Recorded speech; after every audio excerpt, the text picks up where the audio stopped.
So after a couple of years, you became a sales manager and then a director and then eventually a VP, and you ran a team, I think, of eventually around like 30 plus people. But I'd love to start with like the first step in that transition. What was it like moving from an AE to a manager? Were you sort of like a player coach role? How did you sort of navigate kind of that first upgrade in your career?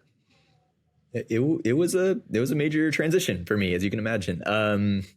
It's when I was in college, I managed surf shops. And so I had anywhere from like 8 to 15 employees reporting to me, sales associates, college kids. And so there was an element of leadership that I had some exposure to, but these are very different things. So it was a transition. I was definitely a player coach. I continued to carry a bag for at least another full quarter. And I think I had 6 AEs reporting to me at the time. And so I think, like with any young leader, you learn really quickly that it's not about stepping in at every opportunity and telling an AE what you would do in that situation. You really have to develop a leadership style of your own and a set of values that you can sort of lean back on. And then, of course, like learn how to do the job. It's not just like I was a great seller and that will make me a great manager. Yeah. How would you, if I was your AE, what would it be like working with you? Like, are you pre-gaming every sales call with them? Are you working, joining the last call of every deal? Or are you listening to gong calls, providing notes? Like, what is it like to be an AE who works for Conor? I would say like the coaching and mentoring of sales reps was always the most fulfilling part of the job. I was never the person to pretend that I had it figured out or that I knew what's best. I would say I did lean on the experience that helped me be successful in the role to give guidance. But like much as it is with helping a customer solve problems, I felt like the value of a leader is the ability to like really and truly listen with the right intentions and ask meaningful questions and help both the AE and then yourself like uncover the productive learnings and like carve the right path out. So to your question, like absolutely, if you ask anyone who I've ever worked with, both here and at other companies, about my opinion of Gong, like they're like, that guy's a heavy user. So it was sort of my superpower as an IC. I would devour calls to like understand our customer, how they respond to the different ways we're positioning ourselves and our product. And then as a leader, I think having the ability to run call listening sessions, like pull snippets for use in strategic discussion, it just amplified the way you can work with AE. Like you understand their approach, you're seeing it from the perspective of the customer. And that's just so different from being able to like listen to the way an AE is handling an objection, like overhearing or trying to brute force your way into a bunch of live calls. That you now have all of this context that you can reference in the moment and give real-time feedback. And I leaned on that a lot, especially in the early days where I didn't have as much of the other leadership skills developed, but I could just work and listen to calls and then meet with and spend time with the reps to sort of talk through what my approach might have been, understand like which path they were taking, and then we can use those opportunities to sort of strategize. How do you think about like opportunity pipeline reviews? Like what does a good pipeline review look like, and what cadence are you doing that at, and sort of what does the agenda look like? What do reps expected to bring? Can you kind of take us into one of those reviews? Yeah, I think I probably tried different versions of these, especially as the team grew really quickly. At the end of the day, a good review should give the leader like very clear visibility into the good, the bad, the ugly of their pipeline. And so for me, it often like it was about answering the question, where are we exposed? And that can mean different things. Like where are we exposed in this specific deal? Where are we exposed in the context of our commit, our most likely, our best case, and so forth. So I would approach these, I would try to keep pipeline reviews done at an individual level, and I would try to run those weekly so that when we ran a forecast call, it could be done very efficiently, especially like given the size that our team grew to really quickly.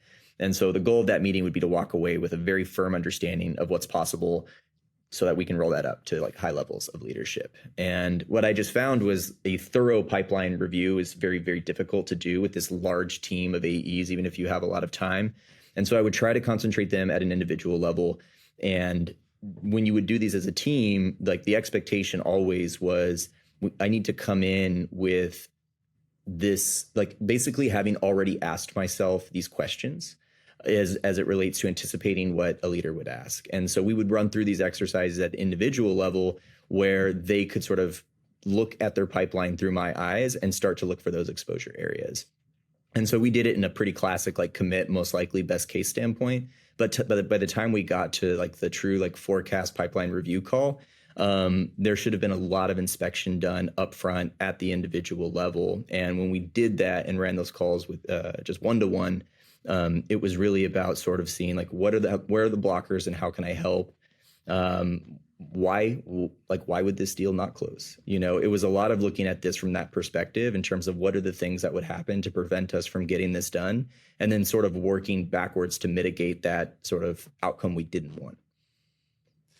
When you transitioned to a director role and then eventually VP role, you ended up you went from managing sales reps to managing managers.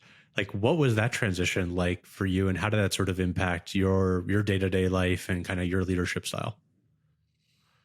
Yeah, it's an interesting question. It was a big difference, for me, and I think probably for a lot of people, it was, at least in my experience, it was about like a difference of skill development and career coaching. These were things that challenged me and that I had to think a lot about. I think by the time I was managing managers, I felt confident, at least to a degree, about my ability to be an effective-ish leader to ICs. With leaders, it felt like I was starting the process all over again. I had to do a lot of introspection in terms of what I felt my strengths and weaknesses were as a leader, what my values were, without necessarily projecting that on the managers themselves.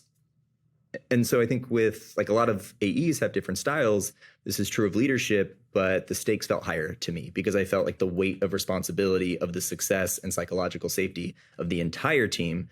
So, where I think a lot of best practices were in terms of like, basically I spent a lot of time reading lots of books and podcasts and resources, and mentorship was pretty much like everything for me. Like getting a firm group of mentors who had been there and done that probably was what made the biggest difference in helping me feel more comfortable in the role.